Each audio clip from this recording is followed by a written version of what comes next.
hecho en nuestros corazones a través de Cristo.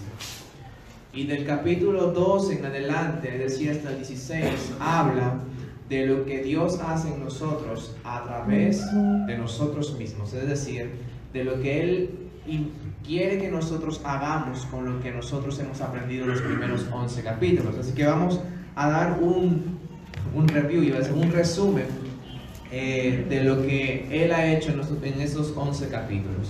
Capítulo 1 y capítulo 2, Pablo lo que hace es decirle a las personas que tanto que no son, si son cristianas o no cristianas, que no tienen excusa para decir que no conocen a Dios, porque las personas conocen a Dios de una forma, pero no conocen a Dios de otra forma. Él dice, los gentiles, es decir, los que no eran judíos, se están divirtiendo ahí, los que no eran judíos, los gentiles, Dios los entregó a sus pasiones porque cambiaron la gloria de Dios. Romanos capítulo 1, versículos 17 al 24, cambiaron la gloria del Dios por figuras humanas.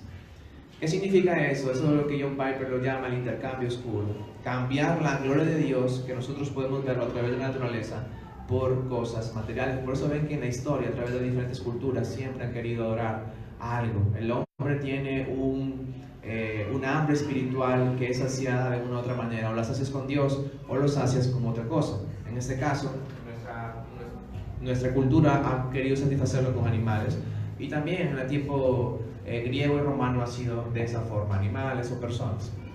Luego en el capítulo 2 le dice que los judíos tampoco tienen excusa, porque ellos recibieron la palabra escrita y ellos no están viviendo conforme a la palabra que les había sido dada. Luego en el capítulo 3 Pablo dice que todos somos malos, que no hay ni uno bueno, citando el Salmo 14, que no hay quien busque a Dios. Y eso es uno de los versos que Carlos me hizo aprender mucho cuando empezamos a estudiar, porque me hizo entender que yo no soy tan bueno como pienso que soy. Y yo realmente cuando comencé a examinarme en mi corazón a través del capítulo romano de 3, yo me di cuenta que no soy bueno para nada. No hay nada bueno en mí que Cristo pudo ya ver, que Cristo ya pudo haber visto, o no hay nada bueno en mí para que Dios me diga, pues tú eres bueno, pues vamos a escogerte o vamos a salvarte. No hay nada bueno en mí, y es por eso que se llama gracia. Gracia es algo que no mereces, y lo que no mereces es la salvación por parte de Dios, y no mereces ira justa y condenación justa. Luego en el capítulo 4 lo que pasa, Pablo está hablando acerca de Abraham y la fe, y cómo se relaciona la fe con nosotros. Cómo a Abraham no se le contó la fe antes de que él aceptara irse de Ur de los Caldeos hacia la tierra prometida que Dios le había prometido ya a Abraham. No se le contó como justo porque creyó. Antes de él halló gracia, y por eso él no tuvo que ir, ya se le había contado como justo antes. Luego en el capítulo 5 de Romanos, Pablo habla acerca de la justificación, es decir, que aún siendo pecadores, Cristo murió por nosotros. Y es curioso que viene aquí la frase, algo que quería decirlo hace tiempo, que en el tiempo de toda esta reforma que se medió por las redes sociales, hay una frase que ronda mucho en contra de, y es esa frase que dice que Dios odia el pecado, pero ama al pecador. Y es curioso porque muchos dicen que es mentira, o que no es totalmente cierto. Yo no creo que es totalmente cierto, porque dividamos la frase en dos. Dios odia el pecado, ¿verdad o mentira?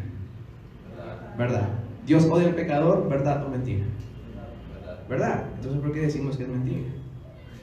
Es curioso porque lo malo es que no tratan de verlo todo desde un punto de vista diferente. Dios odia el pecado y Dios ama al pecador. Romanos capítulo 5, versículo 8. ¿Qué dice? Que aún siendo pecadores, Cristo murió por nosotros.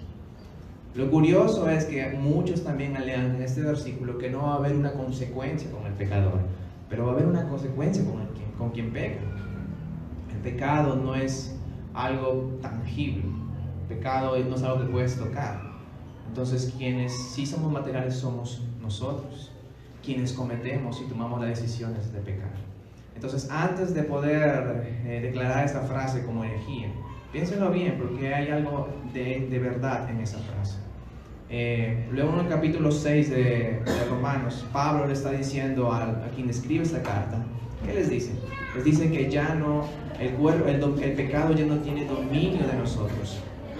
Y Pablo les recuerda que Dios nos ha salvado de tres cosas. Nos ha salvado de la culpa del pecado, las consecuencias del pecado y del dominio del pecado. Y Romanos capítulo 6 habla de eso, habla de cómo Dios nos ha permitido a través de su obra en el poder del Espíritu Santo poder dominar el pecado. Ya no somos dominados por el pecado.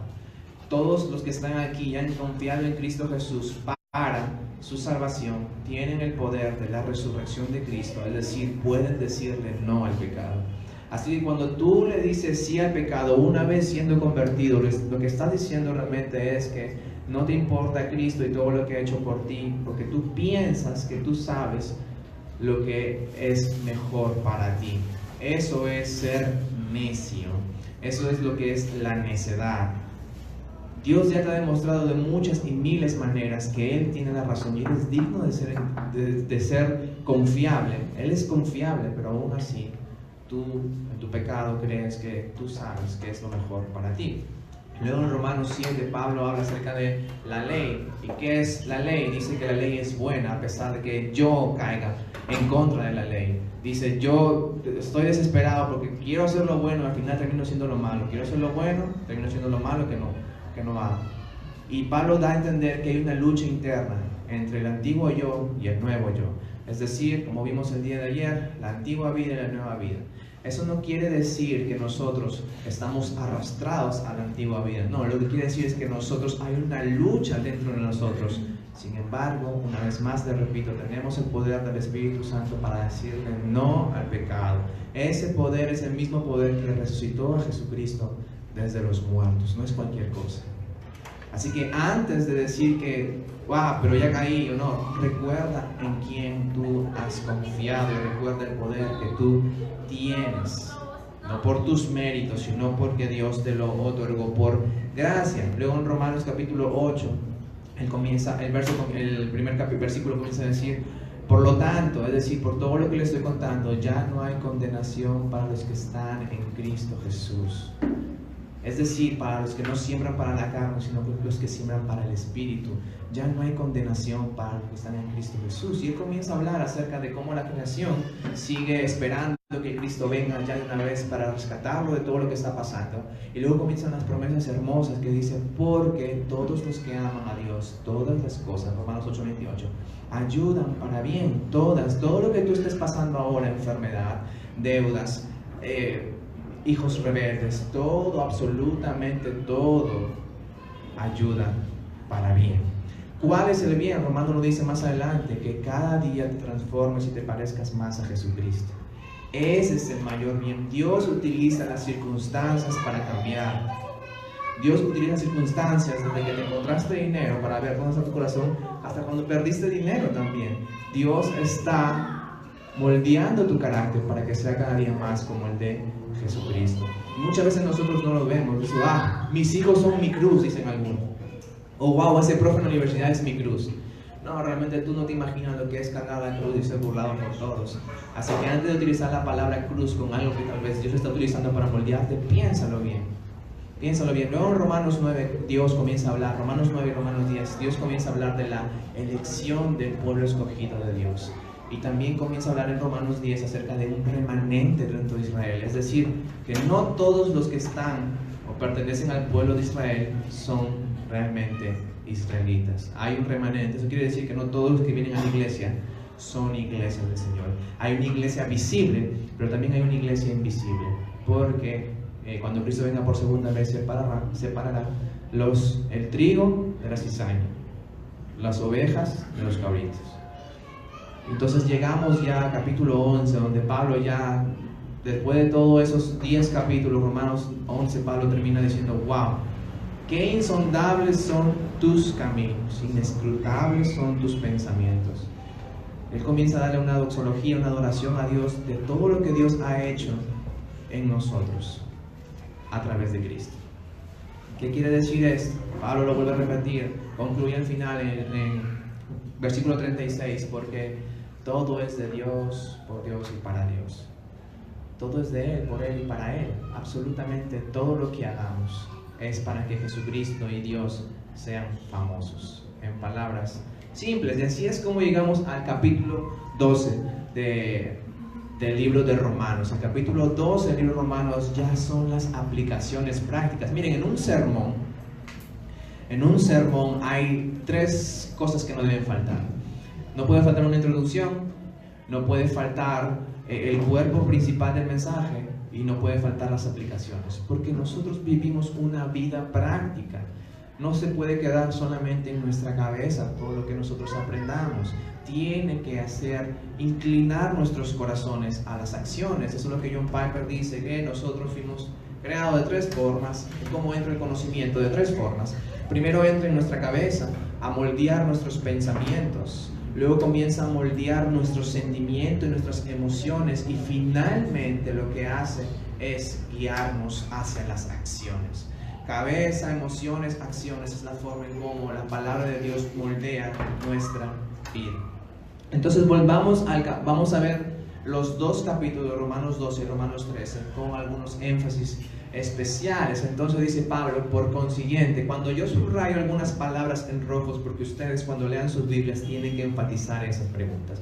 En la Reina Valera creo que dice por lo tanto, no estoy seguro, pero así que pues entonces por siguiente, eso quiere decir que todo lo que viene Pablo diciendo atrás se va a aplicar ahora aquí. Esa es en teología se llama la inferencia, como tú infieres de un general a un particular, y eso es lo que Pablo está infiriendo acá en estos momentos. Dice, hermanos, os ruego por las misericordias de Dios, esa misericordia que se te fue entregada una vez a ti para que tú seas salvo de tus pecados. Les dice, una vez más, recuerden esa misericordia de Dios y presenten vuestros cuerpos como un sacrificio vivo y santo. Presenta tu vida como un sacrificio. Ya no tienes que hacer sacrificios como hacían los antiguos judíos en el antiguo pacto, sino ahora tú eres tu propio sacrificio para Él. ¿Cómo lo grato si lo haces a través de Jesucristo? Aceptable a Dios, que es vuestro culto racional. Y Pablo hace énfasis aquí acerca de la razón. Nosotros no tenemos una fe que no es razonable. Nosotros no caemos en el feidismo. El feidismo es aquella corriente que habla acerca de que nosotros tenemos una fe ciega, que no se puede razonar con nuestra fe. Nuestra fe es razonable. Y les dice, y no se adapten a este mundo. No hagan esto. Y ustedes van a encontrar a Pablo mucho haciendo esto. No hagan esto, pero sí hagan esto. Y miren lo que dice, no se adapten a este mundo, sino se transformen mediante la renovación de su mente. Y lo que entra a través de la mente es a través de la Escritura. No vas a poder transformar tu vida si tú no lees la palabra de Dios. No vas a poder, no hay otra forma. Dios no ha encontrado otra forma de santificación que no sea a través de la Escritura y el poder del Espíritu Santo. Le dice una vez más, ¿para qué? Le está diciendo, el propósito por el cual tienen que ir a la palabra, el propósito es que verifiquen cuál es la voluntad de Dios. Y Él les dice cuál es la voluntad de Dios, que la voluntad de Dios siempre es buena, es aceptable o es agradable, o es perfecta. La palabra perfecta ahí abarca a completa. La única voluntad que es completa y que no necesita agregarse otras cosas más es la de Dios. Así que si tú estás luchando qué es la voluntad de Dios, lo primero que tienes que saber es que a pesar de que tú no sepas específicamente qué decisión tomar o qué camino es la voluntad de Dios, recuerda que el camino que tomes siempre tiene que ser bueno, siempre tiene que ser agradable y siempre tiene que ser perfecto. Seguimos entonces en Romanos capítulo 3, versículo 3, porque está presentando el fundamento de lo que hemos estado hablando. En virtud de la gracia que me ha sido dada, digo a cada uno de vosotros que no piense más alto de sí, de lo que debe pensar. Y cuando yo leo ese pasaje me hago acordar a Filipenses capítulo 2, que dice, después de haber anhelado, diciéndoles a los filipenses todo lo que él ha visto en su iglesia, le dice, no hagas nada por egoísmo o por vanagloria, sino que con una actitud humilde cada uno de vosotros considere al otro como más importante que a sí mismo. Y el problema en los matrimonios, yo sé cuál es el problema más grande en los matrimonios, es que tú no te entregas. Yo no estoy casada todavía, pero es que el problema más grande que se puede ver es cuando tú te pones antes de tu cónyuge. Es decir, Dios te está mandando a que te niegues a ti mismo. Dios te está diciendo aquí que no pienses más alto que sí mismo, así que yo no piense más de que yo soy. Y Pablo dice en Filipenses también que lo que tienes que hacer es considerar al otro como más alto que ti mismo. Y el problema está que siempre queremos ser el centro de la atención. El corazón del hombre antes de venir a Cristo exige. El corazón del hombre después de recibir a Cristo da. Así que si tú estás exigiendo, piensas que tienes derecho sobre algunas cosas, piénsalo 2 veces, porque eso no es lo que Dios dice en su palabra. Tú lo que mereces es ira y condenación, y por gracia tienes todo lo que tienes. Y Pablo en Corintios nos dice, ¿qué tienes? O sea, piensen en estos momentos, piensen, ¿qué tienen ustedes que no lo hayan recibido? Tengo un carro, bueno, Dios te dio fuerza para trabajar, Dios te dio el trabajo, Dios me dio el trabajo, entre otras cosas. Si no, dice aquí Pablo, piensa con buen juicio según la medida de fe que Dios ha distribuido a cada uno. Y cuando Pablo habla de medida de fe, es verdad que hay algunos que tienen más fe que otros. Sin embargo, no importa si tu fe es grande o pequeña, importa en quién está puesta tu fe. Eso es más importante. Tú puedes tener una fe tan pequeña, pero si estás en Jesucristo, Isaías 42, Él no quebrará la caña que está a punto de romperse, ni tampoco apagará el pábilo que está humeando. Por más pequeña que sea tu fe, si está en Jesucristo, tú no te sostienes a Él, Él te sostiene a ti.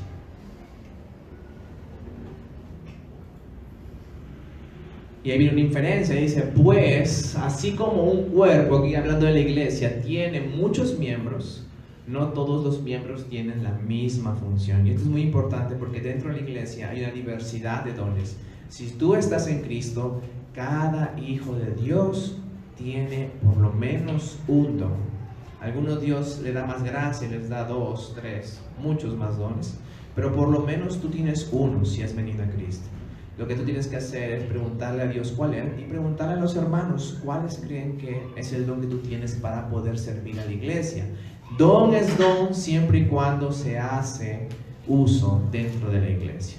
Mientras no sea usado dentro de la iglesia, simplemente es un talento que Dios te ha bendecido antes de venir a Él. Y es curioso esto porque hay mucha gente que toca pero no toca en la iglesia. Hay mucha gente que canta pero no canta en la iglesia. Hay mucha gente que enseña pero no enseña en la iglesia. Hay mucha gente que sabe pero no sabe enseñar. Y créanme que eso lo he pasado yo no sabía enseñar. Y yo sé que me falta mucho por aprender, pero debemos preguntarle a Dios y a los hermanos cuáles pensamos que es el don que tenemos para servir a la iglesia, porque el anhelo de todo hermano es que su hermano sea santificado, es decir, que el hermano lleve más gracia con la que vino antes de usar ese don hacia él. No todos tienen la misma función, y Pablo hace la analogía, así nosotros, que somos muchos, somos un cuerpo en Cristo e individualmente miembros. Y aquí viene una palabra muy importante, los unos con los otros. Los dones no se utilizan a solas. Los dones son utilizados dentro de la iglesia. Y presten o recuerden esa última frase, los unos con los otros. Pero Pablo haciendo un contraste aquí, para que no te olvides, dice, teniendo dones que difieren, es decir, que son diferentes, según la gracia que Dios te ha dado, algunos uno, algunos 2, algunos 3, usémoslo, dice Pablo, no te lo quedes, dalo en servicio a la iglesia, porque de una u otra manera Dios será glorificado con el pequeño servicio que tú des, desde limpiar hasta predicar. Y además dice, uses en proporción a la fe. Tu don, si no es mediado, no es utilizado por la fe, realmente no vale nada, está simplemente haciendo algo a lo que cualquier persona podría hacer. O nosotros podríamos contratar a alguien aquí que limpie, ¿verdad? Pero no es lo mismo. Si tú piensas que tú estás honrando a Dios, glorificándole, ayudando que la iglesia se encuentre más unida, más organizada, Dios se va a glorificar. Dice, o el que enseña en la enseñanza, hoy comienza con particulares, el de profecía, vamos en proporción a la fe, si el de servicio en servir, el que enseña en enseñanza, el que exhorta en la exhortación. no todos podemos exhortar tan rápido como pensamos o queremos. Antes de exhortar, decirle al hermano, porque es un mandato decir al hermano si está pecando o no, es un deber, debemos decirlo. Pero lo curioso, como vimos ayer, esa defensa de poder decirle, esa apologética, debemos decirle que está haciendo mal o está en pecado, tiene que ser mediada en amor. El amor lo que hace es tratar de restaurar a la persona. Pero si tú vas a esa persona a decirle que está mal, con el fin de decirle yo estoy con razón, hay un problema. El que da, dé con libertad. El que da, eso quiere decir no te sientas presionado a dar más o a dar menos. Da con libre conciencia. Si tú quieres dar un día 5 soles, vamos a poner el ejemplo del dinero. Si tú quieres dar 5 soles, el otro día das 3 soles, siéntete en libertad, no te sientas mal. Tu conciencia ya no está sujeta como antes tú has venido. Yo sí me sentía mal si no daba más de un sol.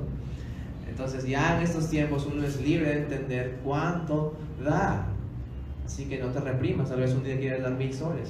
Amén. Pagamos el alquiler del local. El que muestra misericordia, y lo curioso aquí es que el que muestra misericordia, que lo muestre con alegría. Y Dios da muchas formas en cómo nosotros debemos hacer las cosas, pero la mayoría lo dice con alegría. Y en el martes de mujeres vimos que la mujer de Proverbios 31 trabaja con alegría, con gozo, sonriendo, disfrutando su trabajo, porque al menos puede trabajar, tanta gente que no puede trabajar. Y Pablo comienza aquí en el versículo 9 a hablar acerca del amor. Y no se pierdan de esto, porque desde aquí hasta el final del versículo 13, Pablo va a seguir hablando acerca del amor. Dice Pablo, el amor sea sin hipocresía. Dice, aborreciendo lo malo, porque Dios aborrece lo malo, odia el pecado, pero aplicándolo a lo bueno. No solamente dice meditándolo en lo bueno, sino dice aplicándolo, usándolo a lo bueno. Y sean afectuosos unos con otros con amor fraternal, con honra, y daos preferencia unos a otros. No sean perezosos. Y es curioso, no sean perezosos. Miren, el problema que yo he visto tanto aquí y tanto allá es que el hombre, o sea, no el hombre como ser humano, sino el hombre, el varón, tiene un problema con asumir su rol. Y ese es su principal problema, de que las familias estén desunidas. Pues es el hombre quien no toma el rol de proveer para su casa, y comienzan los problemas. Pues la mujer comienza a tomar ese rol, y cuando realmente el rol no vino para ella, el rol vino para el varón. No sean perezosos, y para serles sincero, yo lucho mucho con esa área acerca de la pereza.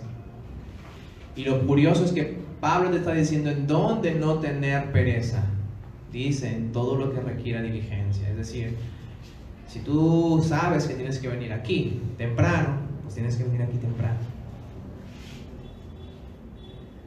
No sean perezosos, sino en lo que requiere diligencia. Sean fervientes, sean animados en el Espíritu, sirviendo al Señor. Una vez más la palabra gozándose, alegrándose en la esperanza que está en mi vida. Esa esperanza, perseverando en el sufrimiento, es decir, que va a haber sufrimiento. La vida cristiana tiene sufrimientos. Desde que empieza hasta que termina, van a haber sufrimientos, porque esta no es la vida que es para ti. La vida que es para ti es la que viene en el futuro. Es la que viene, por la cual nosotros somos peregrinos en esta tierra. Estamos de paso nada más. La muerte es el inicio de una vida junto con Cristo físicamente.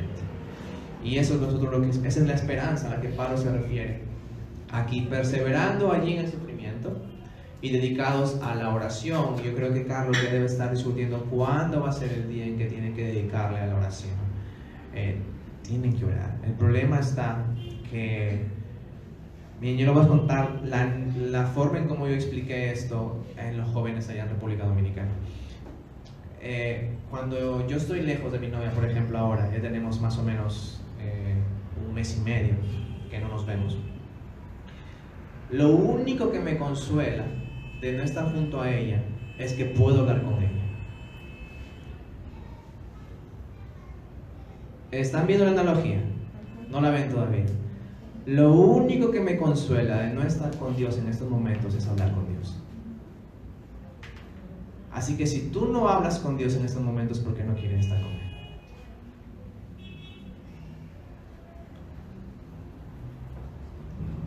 Piensen dónde están sus deseos. Comiencen a pensar dónde están sus deseos. ¿Por qué no oro?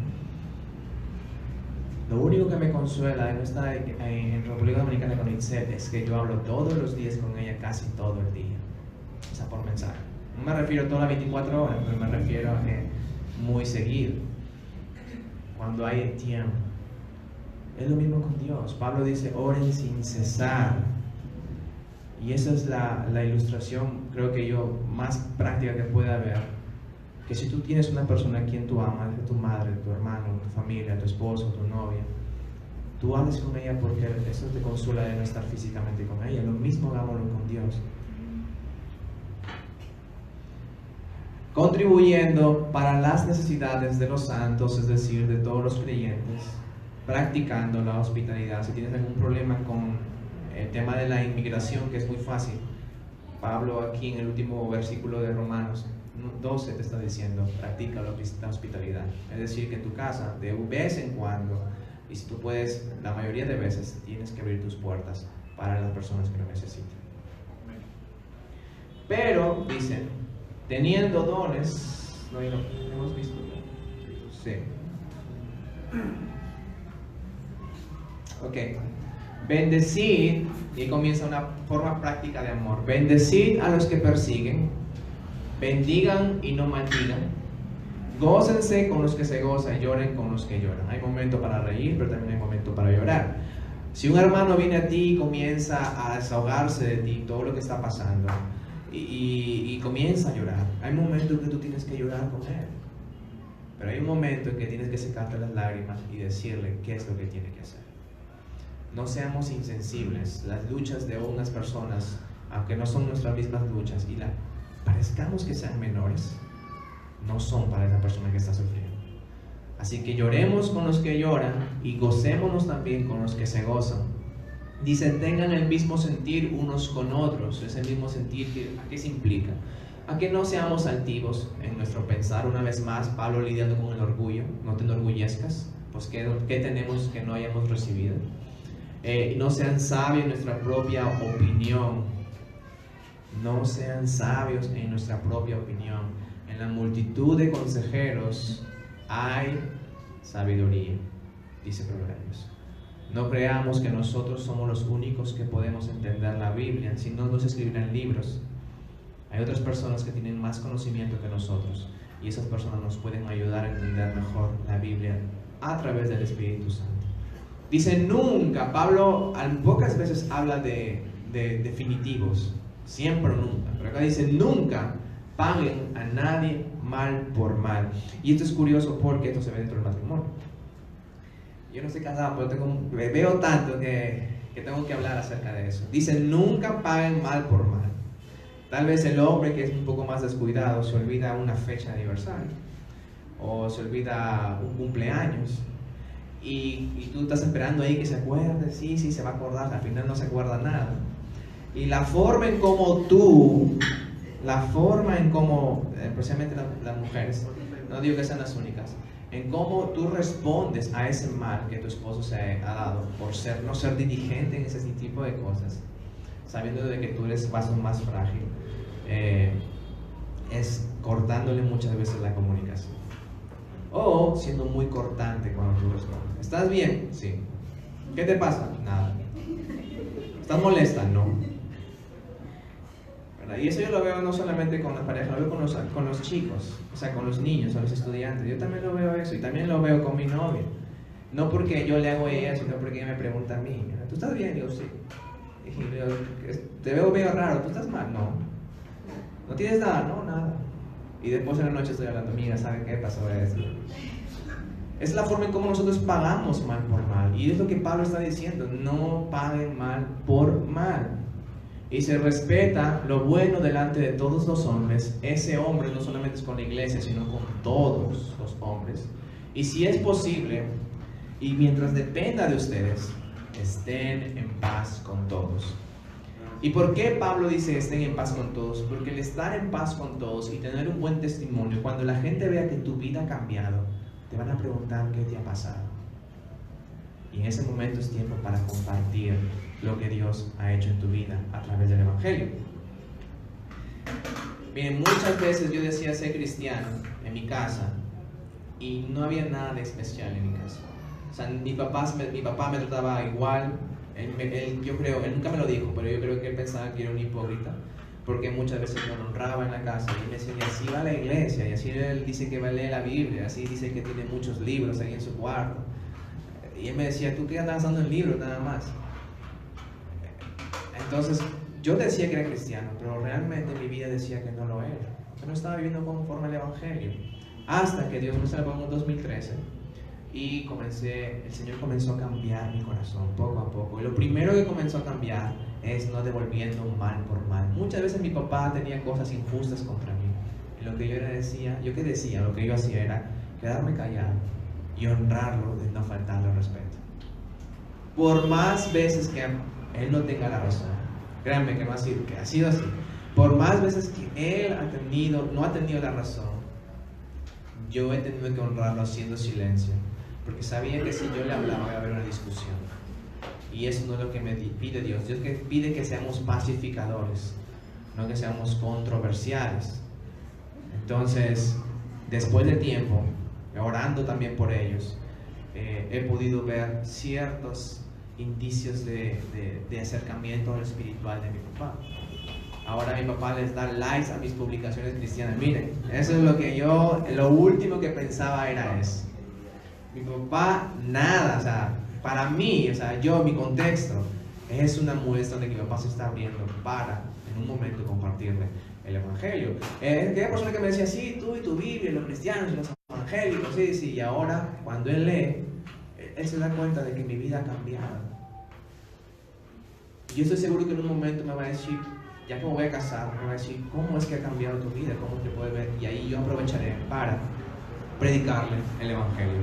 Estad en paz con todos los hombres. Si tú tienes riñas, discusiones, diferencias, si tú tienes ahora resentimientos, dice la palabra de Dios, mientras depende de ti, estén en paz. Es decir, si tú tienes la oportunidad de acercarte a esa persona y decirle a esa persona, mira, perdón, me equivoqué, o no nos hablamos, quiero saber qué pasa, y esa persona es abierta a escucharte y te escucha y te dice, sí, mira, y solucionan el problema, tú estás cumpliendo eso. Pero va a haber veces en donde la otra persona no te va a querer escuchar.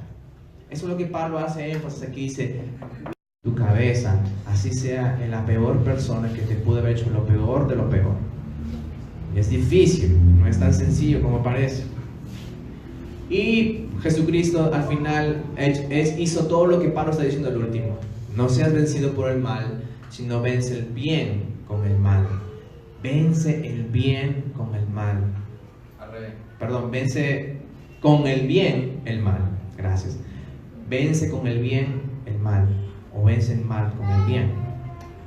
Eso es lo que Jesucristo hizo con su vida.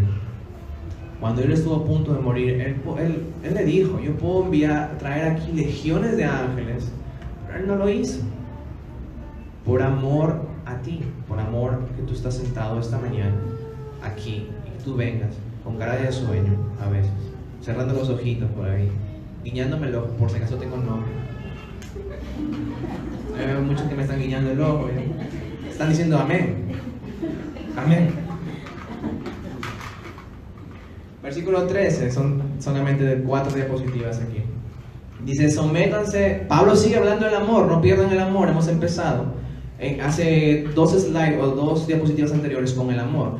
Y Pablo sigue hablando del amor. Sométanse toda persona a las autoridades que gobiernan, porque no hay autoridad sino de Dios, y las que existen son por Dios constituidas. El alcalde que tú tienes, el pastor que tú tienes, si tú estás en una iglesia, no sé, el presidente que ustedes tienen, son constituidas por Dios.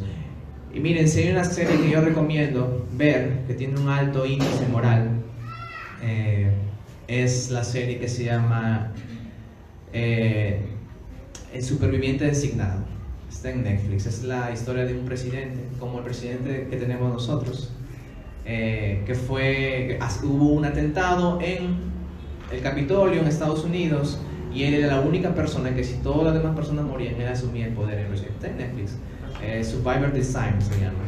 Es muy buena la serie, tiene un buen alto índice moral, es una moral positiva, y yo les recomiendo verla. Pueden ver ese pasaje hecho, cómo ese presidente realmente quiere hacer el bien, aunque es una forma utópica de Estados Unidos de ver lo que quiere ver en su presidente. Nosotros también queremos verlo en nosotros, que le importan los principios morales. Y por qué no pensarlo, tal vez un cristiano llegue a la presidencia. Pasó en Holanda con Abraham Kuyper, ¿por qué no puede pasar aquí en Perú? Dice entonces, todas esas autoridades son constituidas por Dios.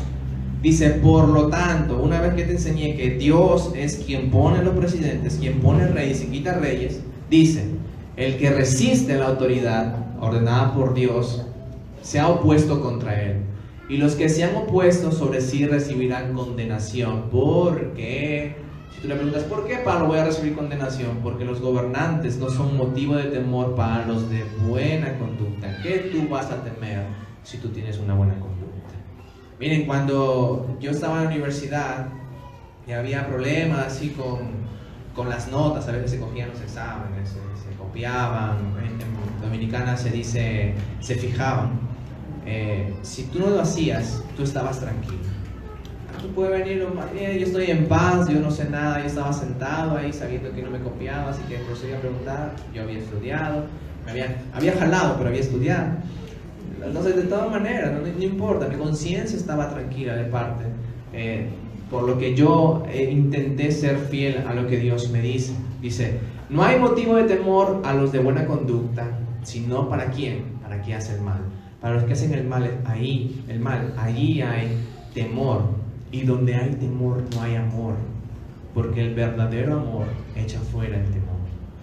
Tengan en cuenta eso. Haz lo bueno y tendrás elogios de ella, pues es para ti un ministro de Dios. Miren, el presidente que tú tienes, el alcalde que tú tienes, es un ministro de Dios.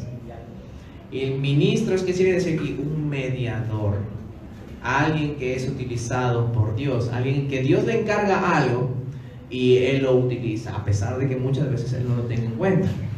Dice, de Dios para que, pero si haces lo malo, le dice, teme, porque no en vano él lleva la espada, y gracias a Dios por los gobiernos que tenemos, porque aunque no lo crean, frenan el mal que hay aquí.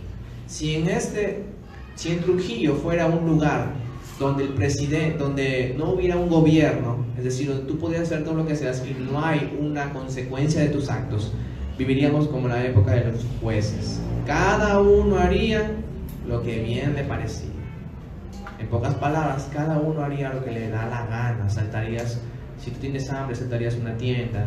Si tú quieres ropa, saltarías un mall. Si tú quieres ir al cine, entrarías a pagar. Mire, si el pueblo no tiene un gobierno local, cae en desastre. Y por eso Dios sabía de eso, sabe el corazón del hombre, y por eso instituyó gobernantes y reyes y alcaldes, o la forma de gobierno que tenga tu país. Él lo hizo porque sabía que Dios sería un ministro de Dios para él. Dice, porque no en vano él lleva la espada, pues ministro es de Dios, un vengador que castiga, que practica lo malo. Yo no estoy de acuerdo a la pena capital aquí en Perú. En Perú no se podría, porque Perú como país latino es un país de corruptos. Hay que decirlo, es un país donde hay mucha corrupción y mucha gente inocente moriría si hubiera pena de muerte. O sea, esa es mi posición. Pero Jesucristo le dijo a Pablo, cuando Pedro cortó la oreja, el que espada mata, a espada morirá. Hay formas, el cristiano no tiene que anhelar ese tipo de justicia, aunque muchas veces lo piensa. Dice, wow, ese presidente tiene que morir, o esa persona ese violador tiene que morir. Y es el anhelo porque se haga justicia. Y muchas veces la justicia no la tendremos aquí, pero hay un lugar donde sí habrá justicia. ¿Dónde? Ese lugar está lejos de la presencia de Dios y con la ira justa de Dios, que se llaman otras veces infierno. Por tanto, dice, esta es la inferencia, todo lo que estamos viendo, esto es lo que tú vas a hacer. Es necesario someterse, no solo por razón del castigo, no te sometas porque simplemente vas a ser castigado después. Es decir, no cumplas los mandamientos de Dios porque Dios no te va a bendecir. Eso es lo que está diciendo aquí. ¿Por qué no? Dice, sino también por causa de conciencia, pues por esto también pagas impuesto. porque los gobernantes son servidores de Dios, dedicados precisamente a esto. Pagad a todos los que debáis, al que el impuesto, al que el tributo, tributo, al que temor, temor, al que el honor, honor. Estás pagando tus impuestos. Aprovecha las amnistías. Miren, yo no pago, pero siempre veo a mis tíos, a mis papás, lidiando con ese problema. Ay, que vamos a pagar la amnistía y no sale más barato. O sea, piensa qué testimonio tú estás dando como cristiano no pagando los impuestos cuando la palabra de Dios te está diciendo paga los impuestos. Si tienes problemas de dinero, soluciónalos y vamos a verlo por qué. Miren lo que Pablo está diciendo. No debáis a nadie, o sea, no debáis a nadie, nada a nadie, sino el amaros unos a otros. Miren, no separemos esos dos versículos. Dicen, pagad a todos los que debáis, a que el impuesto, el tributo, tributo, etc., a que el honor, honor. Y luego dice más adelante, no debáis nada, nadie, a nada. A nadie, nada. Eso no quiere decir que tú no puedas pedir prestado, porque muchos utilizan ese versículo para pedir prestado, para no pedir prestado, perdón. Y lo que Pablo está diciendo es que si tú vas a pedir prestado, dice en el versículo anterior, paga todo lo que debáis. Paga todos lo que debáis, se une junto con lo que no debas nada a nadie. Es decir, si tú vas a pedir prestado, paga. No debas, presta, pero paga. Eso es lo que el texto quiere decir. Hay muchas complicaciones. La pregunta que muchos cristianos hacen: el cristiano puede pedir crédito hipotecario, el cristiano puede pedir un préstamo para un carro, para un trabajo, el cristiano puede pedir para construir su casa. Sí puede, pero paga. Haga un presupuesto, demuestra que tienes un buen historial crediticio y paga. Y puedes pedir prestado, tú eres libre de hacerlo. Sin embargo, si vas a hacerlo, paga. Jesucristo dijo: no hay aquella persona que no se siente calcular los costos de lo que va a hacer antes de que lo haga. Piensa bien antes de hacerlo, porque el dinero también es un problema.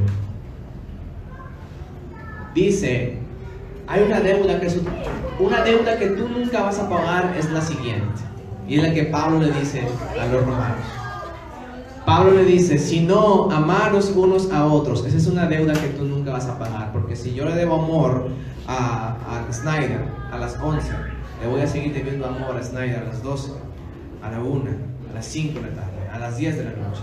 El amor nunca se paga, el amor no se puede pagar. Es decir, no va a ser una deuda que va a ser saldada, porque quien la saldó, quien saldó esa deuda fue Jesucristo. Y Él te ha dejado con una deuda infinita de amor para todos. Es decir, que tú tienes que hacer cosas buenas y en amor, siempre, siempre. Dice, porque el que ama a su prójimo ha cumplido la ley. Y la palabra prójimo aquí no quiere decir que solamente los de la iglesia, sino a todos. A todos tú tienes que amar. No cometerás, porque dice, porque eso, no cometerás adulterio, no matarás, no hurtarás, no codiciarás. Todo se resume en lo que Jesucristo dijo, las dos reglas, como le dicen: amar a Dios por sobre todas las cosas y a tu prójimo como a ti mismo. Amarás a tu prójimo como a ti mismo. El amor no hace el mal al prójimo, porque tú no te haces mal a ti. Por tanto, dice, si tú no te haces mal a ti y tú no haces mal al prójimo, el amor es el cumplimiento de la ley. La ley apunta a que tú ames a las personas, y tú siempre vas a ser deudor de Dios. Por lo tanto, siempre vas a ser deudor de amor. Nunca vas a poder pagar el amor que Dios ha hecho por ti, y Él no te lo pide. Lo que sí te pide es que ames a otras personas con ese amor.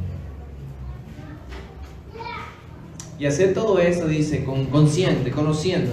Que conoces el tiempo, ya que es hora de despertarse del sueño, porque ahora la salvación está más cerca. Aquí la palabra salvación no quiere decir que Dios me salvó de mis pecados, sino la segunda venida, cuando seremos glorificados junto con Él. Está más cerca de nosotros que cuando creímos. La noche está avanzada y el día está cerca. Por lo tanto, desechemos las obras de las tinieblas y vistámonos con las armas de la luz.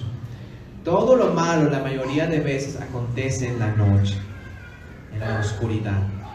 Y por eso que Jesucristo hace mucho énfasis en la luz, y Pablo también lo hace en la luz. Así que si tú eres un joven y te gusta estar mucho tiempo a oscuras con otra persona, ten cuidado. ahí pasan muchas cosas malas. Y Pablo lo está diciendo aquí: las obras de las tinieblas, desecha esas obras que pasan en tinieblas y vístanse con armas de luz. Y una de las principales armas que Dios ha dejado es su palabra. ¿Te avergüenzas de la palabra de Dios? ¿O te avergüenzas tal vez de que no conoces la palabra de Dios? Andemos decentemente como de día. Y una vez más, aquí quiero que Pablo hace conexión con el primer capítulo, los últimos versículos del primer capítulo. No en orgías, en borracheras, no en promiscuidad sexual, no en lujurias, no en pleitos, no en envidias. Antes bien, vístete. Es algo que tú tienes que hacer. No, acá Pablo no está diciendo, recuerda que fuiste vestidos. No. Dice, vístete. Es decir, toma cada día tu porción de la Biblia y vístete del Señor Jesucristo, y no penséis en proveer para las lujurias de la carne. Vístete del Señor Jesucristo. Pablo también dice eso en Efesios capítulo 4. Desecha el viejo hombre y vístete del nuevo hombre. Esto quiere decir que muchas veces nosotros llegamos a la casa, vamos a dormir. Bueno, bien, nuevo hombre, ya, está sucio hoy día, me voy a quitar. Y en la mañana cuando te levantas te olvidas de ponerte el nuevo hombre de nuevo y sales con el viejo hombre. Eso es lo que Pablo quiere decir, que todas las mañanas, todos los días de tu vida, en cada momento tienes que recordar vestirte del nuevo hombre. Ese nuevo hombre tiene el fruto del Espíritu Santo, en Gálatas capítulo 5. Amor, humildad, fe, esperanza, dominio propio. Y recuerden que es un fruto, no son dos frutos, es uno solo que se manifiesta en diversas ramificaciones, y curiosamente todos tienen que estar manifestados al mismo tiempo. Si tú vas a manifestar el amor del fruto del Espíritu Santo, ese amor tiene que ir con dominio propio. Si vas a disfrutar el dominio propio, y lo mandas a rodar con malas palabras, esa forma de dominio propio tiene que ser el amor. Todos los frutos el fruto del Espíritu Santo tiene que estar manifestado todos al mismo tiempo. Y esos son los 2 capítulos que se asignó para esta mañana, dar un resumen de los deberes del cristiano. Y Pablo resume todo eso en el amor.